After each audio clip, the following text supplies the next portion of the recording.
Lifting up our hearts to heaven, let us imitate the hierarchy of the angels. Let us fall down with fear. In the name of the Father, and of the Son, and of the Holy Spirit, amen. Glory be to Jesus Christ. Glory be forever. So today, we're going to play a game. I figured it'd be nice to do something like that since we're all back together. And I'm sure that all of you have played, at least at one point in your life, the spot the difference game, right? In two identical pictures, and you have to figure out what's wrong with one of them. So, in that sort of spirit, I brought to you a couple of things. So, you can take a good look, and you can tell me if you can see the differences. Yes. Can you? If anybody wants to shout out any differences, you can go ahead. Because technically, these are the same thing. They are identical. If we look with the sort of eyes of our heart as God has commanded us to, not with physical eyes. If we were to spot out physical differences, we'd be here all day. But, in a theological sense, if we look with the eyes of the Spirit, with the eyes of our heart, these are identical objects. They are both vessels meant for drinking. Technically, they are both vessels meant for drinking alcohol. This one contains beer, but... And then this and this are both actually referred to as a chalice in their appropriate title. The difference is what we'll get to. And so we're going to try another exercise. We'll see. This one's a little tougher. Can anybody tell me the difference between these two things? Right? They're both spoons. But again, theologically, there is no difference. I use this little one to scoop incense so that I don't burn my hands by putting pellets onto the charcoal. And this one is used to serve communion. There is no difference theologically. Lastly, take a look at yourself or somebody near you. Go ahead and take a good look at them. And then tell me if you can spot the difference between any of these icons up here and them. Again, theologically, there is no difference. We may not look like them. We may not have lived at the same time. We certainly don't dress like them. Although it would be an interesting fashion if we did. But the point is, there is no theological difference between any of these objects, save for one word. Well, two words, but more or less the same meaning. Holy and consecrated. Now, if you tend to think, well, you kind of lost me when we get to the saints. I'm certainly not a saint. No, you're not. Neither am I. But at the same time, neither were any of these people before they were put up on these walls. All of them were exactly like us. All of these objects could quite easily just be used for something else. It's actually been the case. A couple of our churches, when they closed, people would take the chalice or something else and hawk it on eBay for somebody else to just use for whatever they want. There could be somebody with a church's chalice just drinking juice in the morning with it. It's wrong. And we know it's wrong because of the theological difference in it. But technically, in an intrinsic way, there's nothing wrong with it. It's still a vessel meant for drinking. But the reason that we focus on those two words, holy and consecrated, is because they mean the same thing. They mean set apart. If we think of holy in sort of the very standard way of thinking about it, we tend to think that something holy has been made something super. If I take water and we make holy water out of it by asking God to bless it, it's now super water. And the fact is that's not correct at all. It is water that we have asked God to be revealed its true purpose. That it be used for exactly what it is meant for cleansing and for health. Now, if you go out to any puddle in the woods and drink from that water, you'll probably get sick because it's not good for you. But if you think of water in its most perfect form, that's what it is for. It is to nourish us. It is to cleanse that which is filthy. And so in holy water, we have set apart that water specifically that's been blessed to do exactly what it was always meant to do in the kingdom of God before sin entered the world.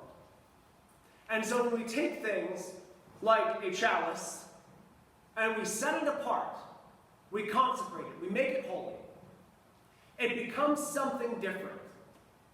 Because technically, if we really think back to it, the very ancestors that we celebrate today, the saints of Carpatha Rus, probably had a cup just like this one, maybe even made out of wood, to serve communion. It wasn't a lot of money for our transient hill people ancestors. We made do with what we had. We didn't have very nice things. And so we still took something that doesn't look as regal as what we have and set it apart for something greater. And the focus in this is the fact that as we look at this, the biggest concern with being here today, the biggest concern in Orthodoxy that everybody is fighting about, arguing about, that bishops can't agree on yet, is communion. What do? How do we make it safe? And the fact that we ask that question means we've already started in the wrong direction. You don't make communion safe. Communion makes you safe. We don't make communion a better thing to do. Communion makes you better. Because by it sets you apart. At your baptism, you were made holy. You, like all the same vessels here, were set apart. We literally say in the baptism service that you have been called. God has purchased you. St. Paul writes this, I believe in his epistle to the Romans, that you have been purchased for a price. You are not your own. Christ bought you with his blood. And in our baptism, we have been set apart. We have been made holy. And so this gives us the same standing to be saints like the ones on the icons on our walls, just as it does that this chalice, if I really wanted to, could make it more than just holding beer.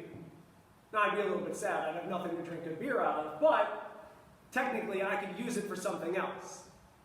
I could set it apart.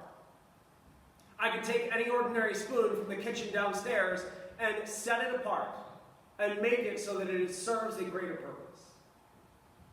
Our worry is that even if the body and blood inside of the chalice might not communicate disease, because how can God communicate disease? That something else will. That the chalice itself will. That the spoon will. And if they were just normal objects, that would probably be cause for alarm. If I just went out and grabbed any old spoon and started trying to serve it to people on the street, they'd run away and they'd probably report me to the police for a public safety hazard. But the point is that we have something made for this. And it's not just that we stop there, that we set something apart, that we've made it special.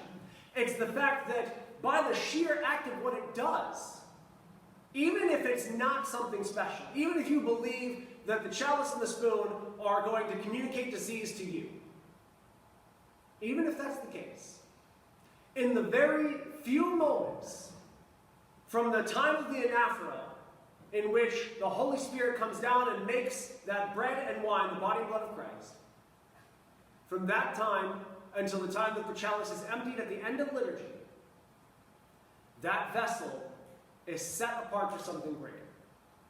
That vessel is made greater by sheerly what holds it, or what it holds.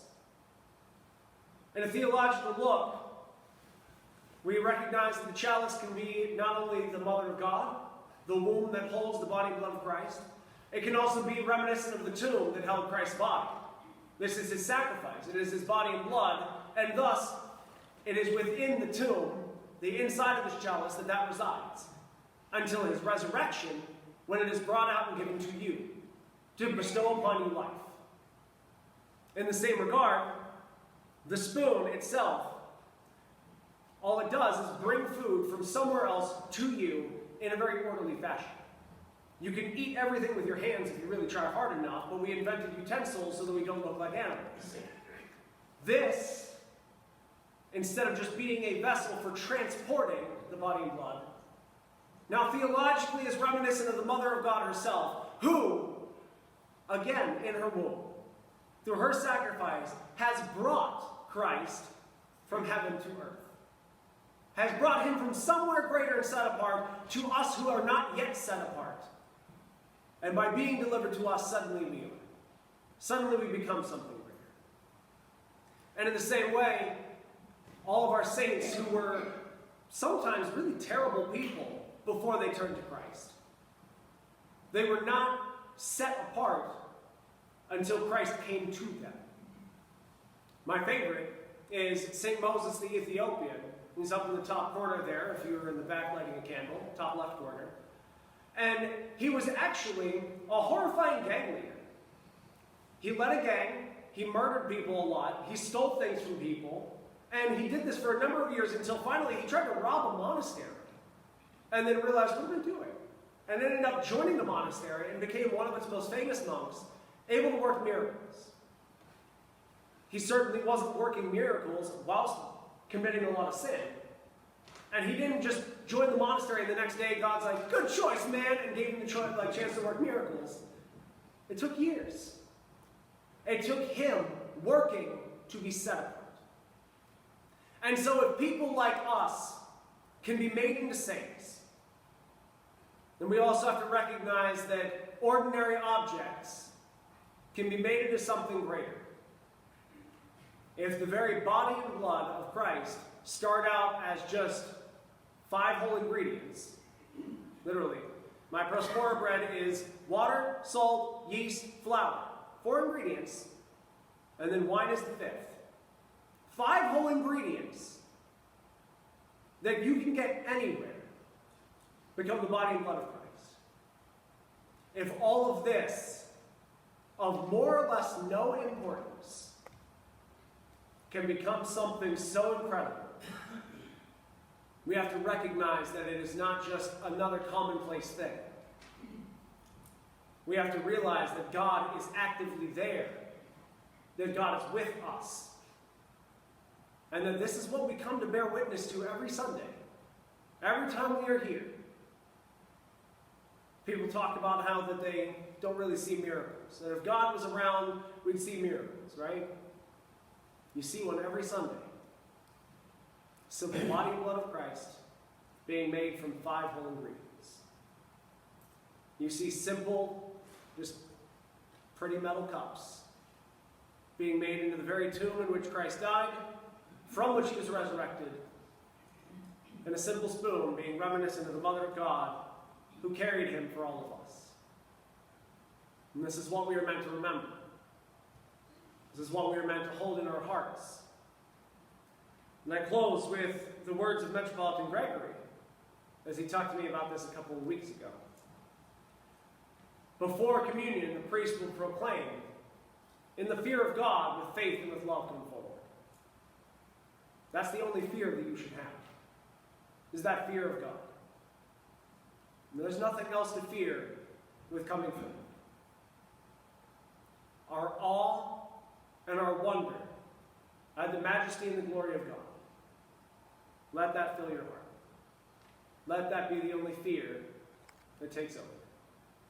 In the name of the Father, and of the Son, and of the Holy Spirit, amen. Christ is in our midst. He is and always shall be.